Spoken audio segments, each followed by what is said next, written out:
was at university. I was studying international business, and I was also in my spare time I was a DJ, and I was very kind of interested in what was going on in the world, in terms of I didn't quite believe we were being told the truth by the media, so I was quite interested in not conspiracy theories, but just alternative views as what was going on. Particularly after September the 11th, I was very fascinated in what actually happened, and the government's and the media's response to that. So I suppose that kind of started me asking questions about the truth, what's going on, and what is the truth. Well, I'd met a Muslim, and they'd passed me on some leaflets about Islam. Reading them, it really left me with kind of no choice, really. It was, I couldn't deny it, that I believed it. And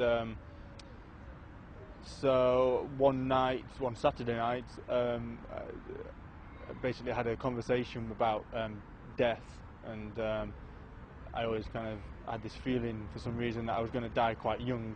So I thought, well, I better become Muslim before I die. So I just took Shahada, and at that point I still didn't really know much about Islam, except that there was 5 pillars, and that I knew that I believed in one God, and that Muhammad was the messenger of God. So I believed that, so I took Shahada. Well, it was probably quite a few months afterwards. I lost touch with the Muslim that I had initially met. So at that point I didn't actually know any Muslims, and it was just kind of me on my own doing what I thought was Islam, and then I was just lucky to meet some Muslims just randomly at the job I was working at. They came to the shop, and I just started to hang out with them, and they became good friends for the next few years.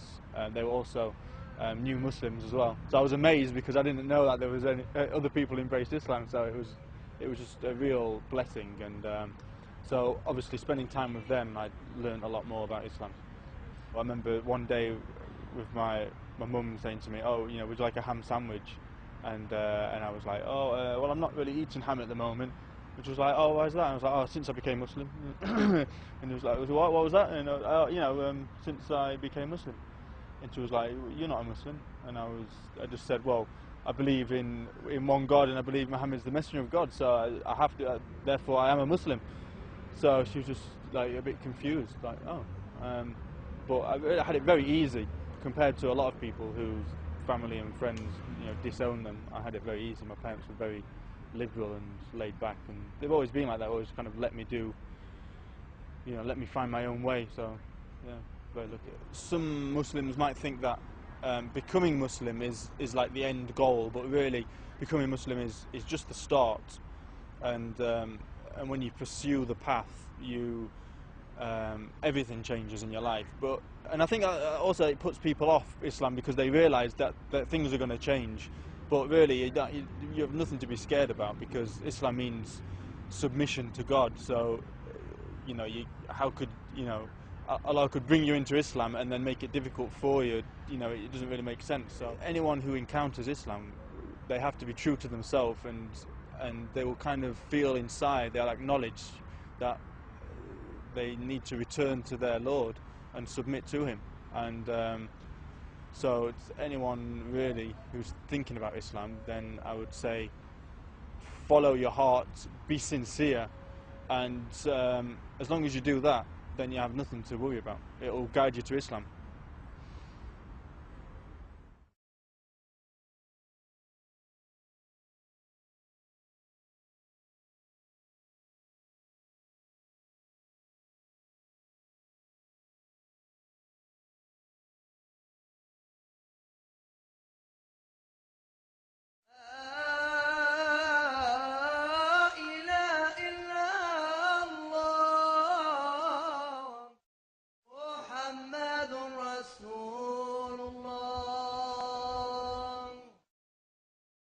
Before I was Muslim, I was a typical, what you could class as a British lad. I used to go out drinking on a Saturday evenings, all that kind of thing. So about 5 years ago, I was going on holiday to Greece, and they have, obviously, you know, when you go to an airport, you've got loads of books in your backpack, ready to go, sit by the side of the swimming pool, large beer, sit there reading, well, you don't know, but you sit there reading your book with a large beer at the side of you, sunbathing, and you've never got too many books. So I thought I'd go to W.H. Smith's and I'll pick up a nice book that I could read, and I couldn't find anything. I got my rucksack on my back, and as I turned around to leave, I knocked a bookshelf and all the books fell off, and not one to be a bit awkward, so I picked everything up, and the books were all one book, and it was by a Western author called Barnaby Rogerson, and he wrote a book called An Autobiography of a Prophet Muhammad Islam.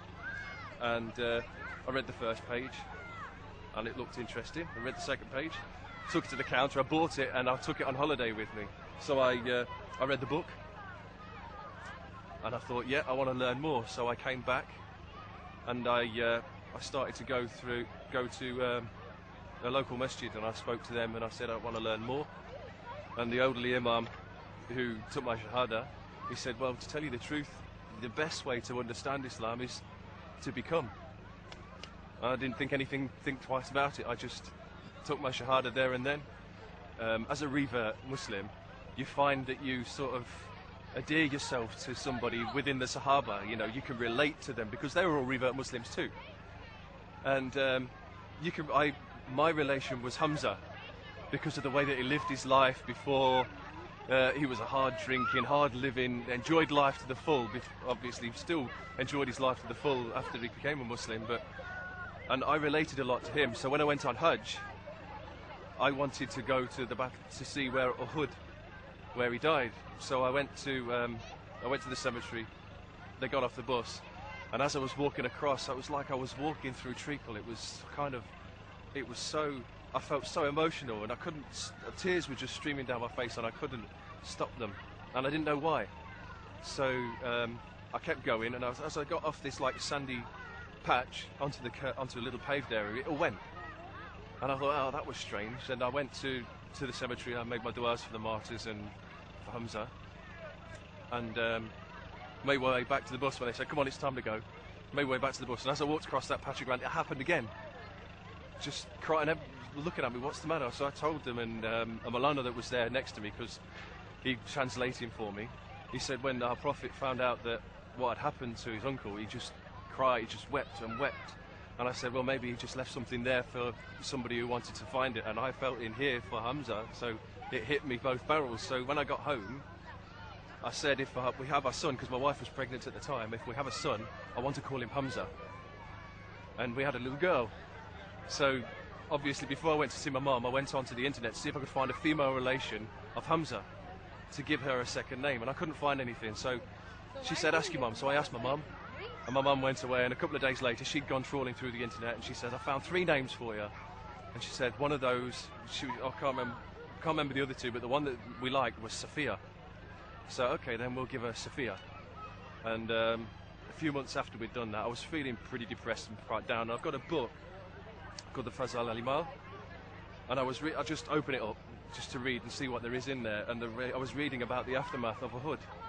It just opened up there, and it was talking about them going wrapping them up and burying them, and then it starts talking about Hamza's sister coming with 2 pieces of cloth, and Hamza's sister was called Sophia.